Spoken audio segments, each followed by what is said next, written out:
कलम के सिपाही प्रेमचंद का जन्म 31 जुलाई 1880 को बनारस के निकट लम्ही गांव में हुआ था। इनका मूल नाम धनपत राय था। बचपन में इन्हें नवाब राय भी कहा जाता था। इन्होंने 300 से भी अधिक कहानियां लिखी। हिंदी और उर्दू के सर्वाधिक लोकप्रिय उपन्यासकार, कहानीकार एवं विचारक थे। भारतीय उपमहाद्वीप के सबसे यशस्वी लेखकों में उनकी गणना होती है। उनके रचनात्मक योगदान के कारण ही हिंदी कहानी एवं उपन्यास के कालखंड को प्रेमचंद युग कहा जाता है।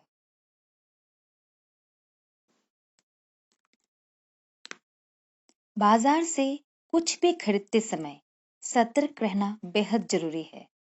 हमारी असावधानी सामने वाले को धोखा देने के लिए प्रेरित करती है। यदि हम जागो ग्राहक जागो वाली जागरूकता को अपनाएंगे तो सामने वाले को बेईमानी का अवसर नहीं मिलेगा तथा हम भी अच्छी गुणवत्ता वाली वस्तुएं खरीद सकेंगे। हम में से हर व्यक्ति किसी न किसी रूप में उपभोक्ता है। उपभोक्ता संरक्षण अधिनियम 1946 के अनुसार कोई भी व्यक्ति जो अपने उपयोग के लिए सामान खरीदता है वह उपभोक्ता है। आज उपभोक्ता जमाखोरी, कालाबाजारी, मिलावट, अधिक दाम, कम नापतोल इत्यादि संकटों से घिरा है। भारत में 24 दिसंबर 1946 को उपभोक्ता संरक्षण अधिनियम लागू किया गया। इसे 2000 से लागू किया गया था। ये दिन इसलिए मनाया जाता है ताकि उपभोक्ताओं को उनके अधिकारों के प्रति जागरूक किया जा सके और इसके साथ ही अगर वो धोखाधड़ी, कालाबाजारी, घटतौली आदि का शिकार होते हैं तो वो इसकी शिकायत कर सके। लोग अपने अधिकार को जाने, इसलिए प्रेमचंद ने अपने लेख द्वारा लोगों को प्रेरित करने की कोशिश की है। तो आइए जाने। बच्चों, लेसन स्टार्ट करने से पहले मेरा आप लोगों से कुछ क्वेश्चंस है। मुझे ये बताइए, एप्पल क्या है और इसके खाने के क्या लाभ हैं? ओके, एप्पल एक प्रकार का फल है जो लाल या हरे रंग का होता है। इसमें एंटीऑक्सीडेंट भरपूर मात्रा में होती है। एप्पल के बारे में एक कहावत भी खूब कही जाती है, an apple a day keep the doctor away. इसका मतलब यह है कि सेब खाने से आपको बीमारियां नहीं होंगी और डॉक्टर आपसे दूर रहेगा।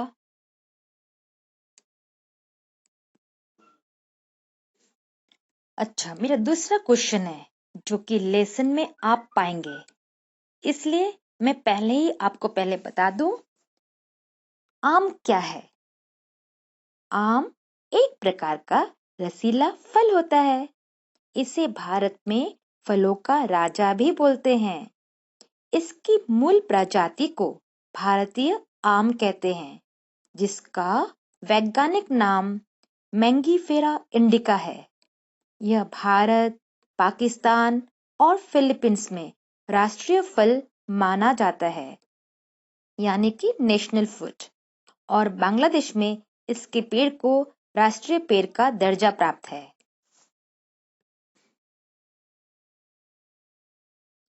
कश्मीरी सेब मुंशी प्रेमचंद द्वारा लिखी गई लघु कथा है। मैं किताबों के थ्रू जाने से पहले आपको शॉर्ट में ये स्टोरी बताना चाहती हूँ। कश्मीरी सेब कहानी में व्यवसायियों की निकृष्ट मानसिकता के बारे में बताया गया है। कैसे व्यापारी धोखे से सामान बेच देते हैं और सामान बाद में खराब निकलता है। हमें किसी पर भी आंख बंद करके विश्वास नहीं करना चाहिए। खुद सामान छांट कर लेना चाहिए। इस कहानी में लेखक ने व्यापारी से 4 सेब लिए और बोला, अच्छे अच्छे डालना। व्यापारी ने कहा, यह कश्मीरी सेब है, बहुत अच्छे हैं। लेखक ने विश्वास करके जो उसने दिए वह ले लिए। घर जाकर जब खाने की बारी आई तो वह चारों के चारों खराब निकले। लेखक को बहुत दुख हुआ। उसने मुझे धोखा दिया और सारे सेब सड़े हुए डाले। ऐसी गलती हम कभी नहीं करें, इसलिए लेखक ने यह कहानी प्रस्तुत की है। तो आइए जानें। उससे पहले मैं कुछ कहना चाहूंगी। सुकरात द्वारा लिखा गया। यदि मनुष्य कुछ सीखना चाहे तो उसकी प्रत्येक भूल कुछ न कुछ सिखा देती है। कल शाम को चौक में 2-4 जरूरी चीजें खरीदने लगा था। चौक यानी चौराहे में। कौन खरीदने लगा था? स्वयं लेखक मुंशी प्रेमचंद जी। पंजाबी मेवा फरोशो यानी कि मेवे और फले बेचने वाले दुकानदार की दुकानें रास्ते में ही पड़ती है।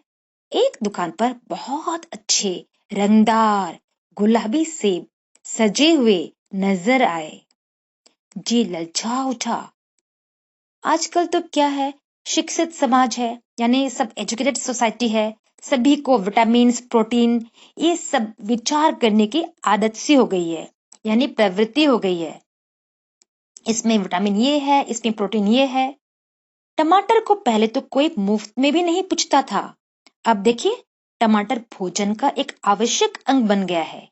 गाजर भी पहले सिर्फ गरीबों के पेट भरने की चीज थी। अमीर लोग तो उसका केवल हलवा ही खाते थे। मगर अब पता चला कि गाजर में भी क्या है, बहुत विटामिन है। इसलिए गाजर को भी मेजों पर स्थान मिलने लगा है। मेज यानी कि टेबल। और सेब के विषय में तो कहा जाता ही है, रोज एक सेब खाइए और डॉक्टर की जरूरत ही नहीं रहेगी। डॉक्टर से बचने के लिए हम निबोरी तक खाने को तैयार हो सकते हैं। बच्चे, निबोरी आखिर है क्या? निबोरी एक फल है जो कि नीम के पेड़ पर लगती है। नीम की पत्तियां हो या इसके फल निबोरी हो, हर चीज बहुत काम देती है। सेब तो रस और स्वाद में अगर आम से बढ़कर नहीं है तो घटकर भी नहीं है। हाँ, बनारस के लंगड़े और लखनऊ के दशहरी और बंबई के अल्फांसो की बात दूसरी है। दशहरी, लंगड़ा, अल्फांसो, उनकी टक्कर का फल तो संसार में दूसरा नहीं है।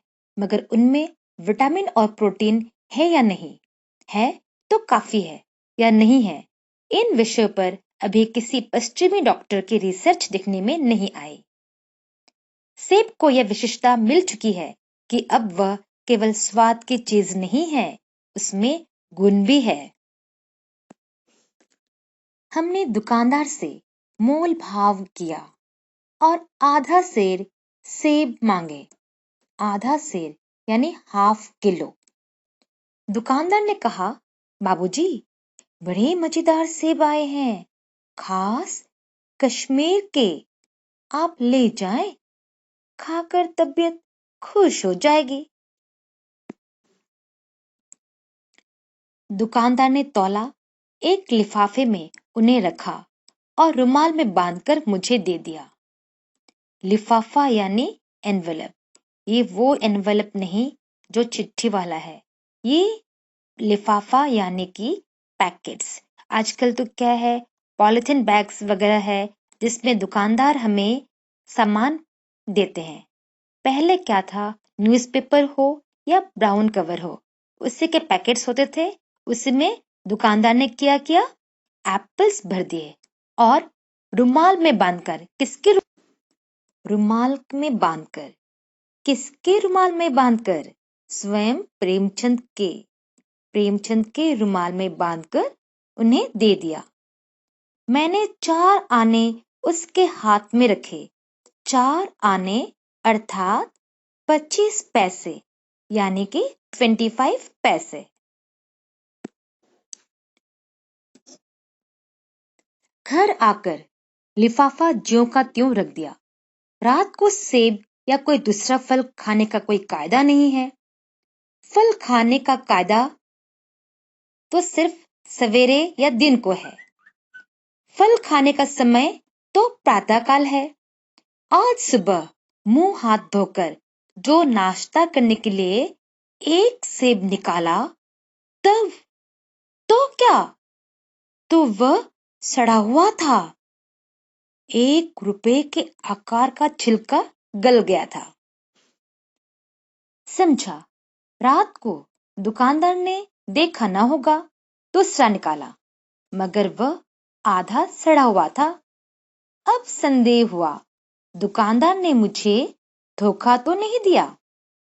तीसरा सेब निकाला, वह सड़ा तो ना था, मगर एक तरफ दबकर बिल्कुल पिचक गया था। चौथा देखा, वह यूं तो बेदाग था, मगर उसमें एक काला सुराख था। जैसा अक्सर बेरों में होता है। बेर अर्थात जुजुबे। काटा तो भीतर वैसे भी धब्बे दिखाई दिए, जैसे कि सड़े बेर में होते हैं। एक सेब भी खाने लायक नहीं। 4 आने पैसों का इतना गम न हुआ। 4 आने अर्थात 25 पैसे गए तो गए, इसमें कोई दुख नहीं है। लेकिन दुख इस बात का हुआ कि लोग कैसे लोगों को धोखे देते हैं, कैसे बेईमानी पर उतर आते हैं।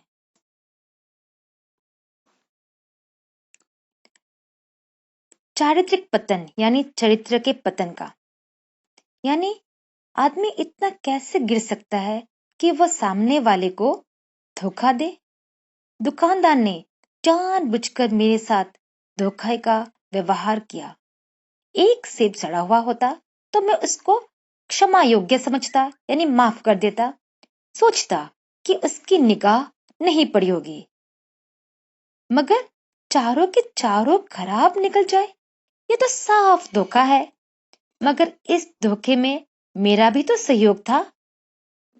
मैंने उसके हाथ में रुमाल रख दिया और वह महाशय अपने आंखों से काम लेने वाले जीव नहीं है और न इतने चौकस है कि घर से लौटाने आए। मैंने दुकानदार की चिकनी छुपड़ी बातों को सच माना, जिससे वह आदमी समझ गया कि इनको धोखा देना बड़ा आसान है। आदमी बेईमानी तभी करता है जब उसे अवसर मिलता है। बेईमानी का अवसर देना यानी कि चांस देना, चाहे वह अपने ढीलेपन से हो या सहज। विश्वास नहीं करता।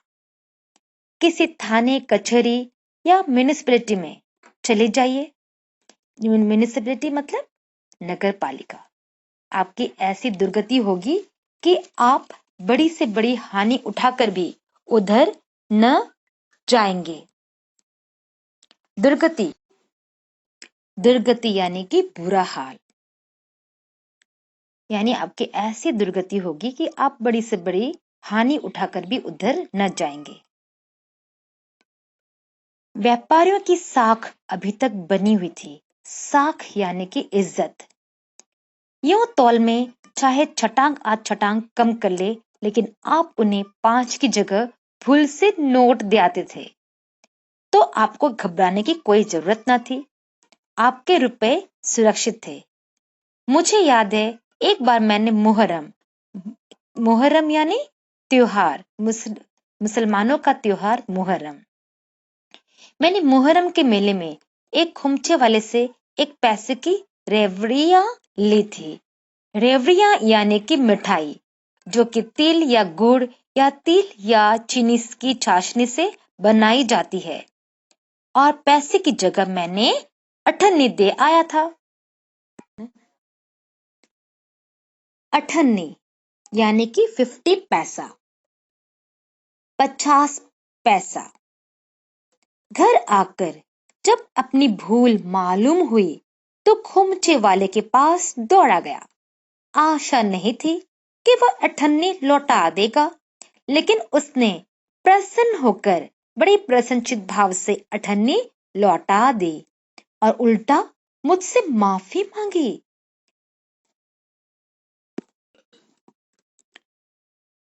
यहाँ कश्मीरी सेब के नाम से सड़े हुए सेब बेचे जाते हैं। मुझे अर्थात स्वयं प्रेमचंद, मुझे आशा है पाठक बाजार में जाकर मेरी तरह पाठक यानी कि आम लोग बाजार में जाकर मेरी तरह आंखें बंद न कर लिया करेंगे, यानी कि दुकानदार पर विश्वास करके सामान नहीं लेंगे, नहीं तो उन्हें भी कश्मीरी सेब ही मिलेंगे, अर्थात नहीं तो उन्हें भी सड़े गले चीजें ही मिलेंगी। द्वारा प्रेमचंद।